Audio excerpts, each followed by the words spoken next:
So hello everyone, welcome to FS. कैसे हो दोस्तों? आप सभी लोग बहुत सारे ऐसे इंटरव्यूज देख रहे हैं, बहुत सारी नई नई बातें सुन रहे हैं। और ये बातें सिर्फ सुनना ही नहीं है, नोट भी करना है और अपनी एग्जाम के प्रिपरेशन में इनको जरूर इनपुट करना है। चलो आज वापस से मैं आ चुका हूँ और मिलवाता हूँ आपको एक और एक ऐसे एक्सपीरियंस से। जानते हैं आखिरकार इन्हीं की कहानी, इन्हीं की जुबानी। सो मिलते हैं पुनीत से। सो वेलकम पुनीत, आपका स्वागत है इस यूट्यूब चैनल पर। Thank you sir. Good morning sir. Good morning Puneet. So firstly Puneet, आपको कब इस एग्जाम को क्वालिफाई करने का जुनून चढ़ा? मतलब कुछ तो एक ऐसा कोइंसिडेंस हुआ होगा आपकी लाइफ में। तब जब मैं बीएससी कर रहा था ना, तब ऐसे टीचर्स को देखता था तो वो ऐसे पढ़ाते थे, उनका सब्जेक्ट मतलब एकदम क्लियर रहता था। फिर उनसे पूछता कि आपका मतलब सर ये सब्जेक्ट इतना क्लियर, आपने क्या किया होगा आगे? तो उन्होंने कहा कि अगर तुझे करना ही है तो तुझे ग्रेजुएशन के बाद पोस्ट ग्रेजुएशन करनी है, उसी के साथ तुझे है ना एक पेपर आता है नेट का, वो देना है, उसी के साथ देना है तुझे। तो मैंने बीएससी से सोच लिया कि हाँ अपने को नेट क्वालिफाई करना है कैसे भी। तब इतना नॉलेज नहीं था कि हाँ जेआरएफ ये होती है, बस ऐसे था कि हाँ नेट क्वालिफाई करना है। तो वहां से मैं लग गया। फिर एमएससी परिवेश परिवेश में था, तब मैंने फर्स्ट अटेम्प्ट दिया था। तब मैंने ऐसे ही यहाँ पेपर नॉलेज के लिए दिया था कि पेपर कैसा आता है इसके अकॉर्डिंग। उसके बाद मैंने, मेरे जो टीचर थे जो एमएससी में मुझे पढ़ाते थे, बोलाराम जी नाम था उनका, जो आई पास से ही पढ़े थे और उन्होंने नेट क्वालिफाई किया था जेआरएफ अच्छी रैंक के साथ। तो उन्होंने मुझे सजेस्ट किया कि आप आई पास का क्रैश कोर्स खरीदो, वो आपके लिए बेस्ट रहेगा। क्योंकि मेरे पास टाइम कम था, एमएससी फाइनल के एग्जाम के बाद 2 महीने थे एग्जाम के लिए। तो उन्होंने कहा कि क्रैश कोर्स खरीद लो, वहां से एग्जाम की प्रिपरेशन करो, अच्छे टीचर है। तो मैंने क्रैश कोर्स खरीदा। पूरा क्रैश कोर्स की क्लासेज मैंने हर दिन 8 से 10 घंटे की क्लासेस की है सर, 2 महीने के अंदर। और फिर यूट्यूब के एग्जाम मैपिंग सीरीज और जेआरएफ एक्सप्रेस, वहां की दोनों वो क्लासेज ली है हमेशा। तो क्या एक्सपीरियंस इस रहा प्रकार आपका वाला कि आखिरकार कैसे आपने अपना पूरा बैकग्राउंड सेटअप कर लिया इस एग्जाम के लिए?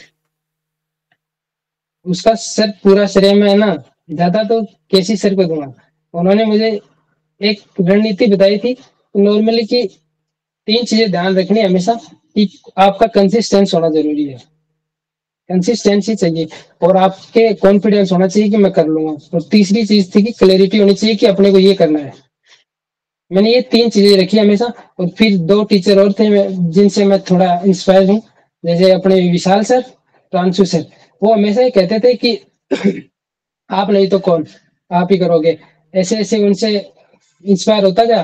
फिर उन्होंने ये बताया कि एग्जाम हार्ड है, तो इसके जो सिलेक्शन ऑफ क्वेश्चन आप जो करते हो ना, वो आप सीख गए तो एग्जाम निकल जाएगा, बहुत इजी एग्जाम है। तो मैंने बस यही देखा था कि अपने को सिलेक्शन ऑफ क्वेश्चंस देखना है एग्जाम में, चलो बहुत किन किन बढ़िया। क्वेश्चंस को मुझे सिलेक्ट करना है। सो पुनीत, आपने कहा कि आपने क्रेश कोर्स के साथ में ज्वाइनिंग की थी, आईएफएस के साथ। हाँ जी। सो हाँ जी क्रेश सर। कोर्स में तो बहुत फास्ट फास्ट रिवीजन होता है। तो आपने फिर वो फास्ट कॉन्सेप्ट को कैसे कैचअप किया? सर मैंने बुक्स खरीदी ना, जो जो कॉन्सेप्ट मैंने क्लासेस से देखे वो मैंने बुक से पढ़े फिर, और मैंने रिविजन ज्यादा किया है। कौन सी बुक्स थी आपके पास? बुक्स, आई पास की बुक्स है ना, अच्छा अच्छा। एग्जाम मैपिंग वाली सीरीज, वो पूरी एकदम हर कॉन्सेप्ट क्लियर है सर उसमें क्वेश्चन के साथ। चलो बहुत बढ़िया पुनीत। सो देन नेक्स्ट कि जैसे आपने कहा कि लास्ट के 2 मंथ आपके पास में थे। सो 2 मंथ के अंदर आपका डेली शेड्यूल क्या हुआ करता था? कब आप स्टडी के लिए बैठते थे एज इट इज, और कितना आपका टारगेट हुआ करता था पर डे का? सर मेरे को ज्यादा टारगेट तो नहीं था, मैक्सिमम था कि 8 से 10 घंटे मुझे करना ही है। तो मैं सुबह 7 बजे लाइब्रेरी ज्वाइन करता था, 7 से 12 सुबह मैं क्लासेज करता था, 7 से 10। फिर 10 से लेके 12 बजे तक उन क्लासेज के रिवीजन, क्या क्लास में क्या कॉन्सेप्ट पढ़े हैं, बुक से पूरे उनको रिवाइज करना। फिर बहुत 12 से बढ़िया। लेके 2 बजे तक मेरा रेस्ट होता था। फिर 2 बजे से वापस 5 बजे तक मैं वही वापस क्लासेज करता था। फिर 5 से 7 वापस रेस्ट, फिर 7 से 11 रात को। ये मेरा डेली शेड्यूल था। चलो बहुत बढ़िया। सो पुनीत, मैं इस बात पे ही आपसे अपना रिजल्ट जानना चाहूंगा कि क्या रहा इस बार रिजल्ट। रिजल्ट सर मैंने होप नहीं की थी, मैंने ऐसे था कि हाँ मेरा नेट क्वालिफाई हो जाएगा, मैक्सिमम यही थी मेरी होप। पर मेरी जेआरएफ के साथ 96 रैंक आई सर, क्या बहुत बात है अच्छा पुनीत, लगा। बहुत बढ़िया, कॉन्ग्रेचुलेशन पुनीत आपको।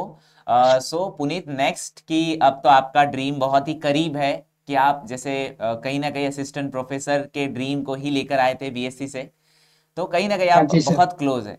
तो आपको क्या लगता है कि इस एग्जाम की प्रिपरेशन के दौरान एक ओवरऑल समरी अगर कभी पूछी जाए आपसे कि भाई एक समरी वे के अंदर अगर आप किसी को सजेस्ट करना चाहो कि एटलीस्ट इतना कर लो इस एग्जाम के लिए, काफी है इस एग्जाम को क्वालिफाई करने के लिए, एज सच स्टूडेंट थिंकिंग के हिसाब से। सर, इस एग्जाम को क्वालिफाई करने के लिए सबसे पहली चीज आप में कंसिस्टेंसी होनी जरूरी है। उसके साथ आपने अगर 8 से 10 यूनिट एकदम बढ़िया प्रिपेयर कर ली ना, तो आपका सिलेक्शन कोई नहीं रोक सकता। और अच्छे प्लेटफॉर्म जैसे आईफास्ट का प्लेटफॉर्म सबसे बेस्ट है मेरे अकॉर्डिंग, इंडिया का। इसके साथ जुड़ जाइए। इसके साथ नहीं जुड़ रहे तो आप इसके यूट्यूब चैनल से जुड़ जाइए, वो भी सबसे बेस्ट है। हर चीज मिलेगी सर वहां भी। डेली शाम को 5 बजे सर लाइव आती है हर दिन क्लास। चलो बहुत बढ़िया Puneet, so thank you Puneet and then congratulation again. So thank you कि आपने हमारे सारे एस्पिरेंट्स को गाइड किया, और होप सो जरूर वो ये चीज सुनेंगे जरूर, बिकॉज क्योंकि एक हम बोल सकते हैं ना एक सर्टिफाइड पर्सन की बातें सभी सुनते हैं। सो ऑब्वियसली हाँ अब जी आप वो सर। पर्सन जरूर बन चुके हो, और होप सो जो आपका ड्रीम है वो जरूर कंप्लीट होगा। सो thank you Puneet. Thank you sir, पूरी ऑल आईफास्ट टीम को भी मेरी तरफ से थैंक यू। ओके उनकी ओके, वजह से ही मैं आज यहाँ पे हूँ। चलो बहुत बढ़िया।